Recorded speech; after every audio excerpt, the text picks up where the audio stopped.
రూపాయి విలువ రోజు రోజుకి పడిపోతుంది. ప్రపంచంలో ఉన్నటువంటి పరిస్థితులు, ముఖ్యంగా ఈ ఇరాన్ అమెరికా యుద్ధం కారణంగా తొందరగా పడిపోయేటటువంటి పరిస్థితి వచ్చింది. రూ. 96 దాటిపోయింది. ఒక డాలర్ ఈక్వల్ రూ. 95 దాటిపోయి ఇప్పుడు 97కి తాకడానికి సిద్ధంగా ఉంది. దీన్ని ఇప్పుడు అరికట్టడానికి ఆర్బీఐ ఒక సంచలనమైనటువంటి నిర్ణయం తీసుకుంది. అదే బై సెల్ స్వాప్ వేలంపాట. ఇందులో రూపాయి డాలరు బై సెల్ ఉంటుంది. అంటే ఇప్పుడు బ్యాంకుల దగ్గర, ఈ కమర్షియల్ బ్యాంకుల దగ్గర ఉన్నటువంటి డాలర్లన్నీ ఆర్బీఐకి ఇచ్చేసి అక్కడి నుంచి దానికి సమానమైనటువంటి రూపాయలు తీసుకొస్తారు. అయితే మినిమం ఒక బిడ్ విలువ $1 ఉండాలి. అంటే $10 మిలియన్ ఉంటే కానీ అవి అమ్మడానికి అవ్వదు.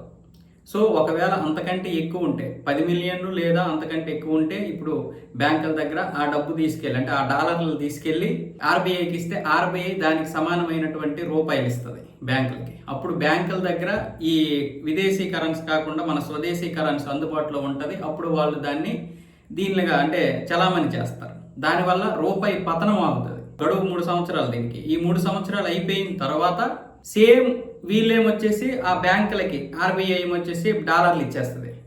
ఇంతకుముందు నిర్ణయించినటువంటి ప్రీమియంకి వాళ్ళు సేమ్ అదే విధంగా డబ్బులు ఇస్తారు, రూపాయలు ఇస్తారు ఆర్బీఐకి ఈ బ్యాంకులు.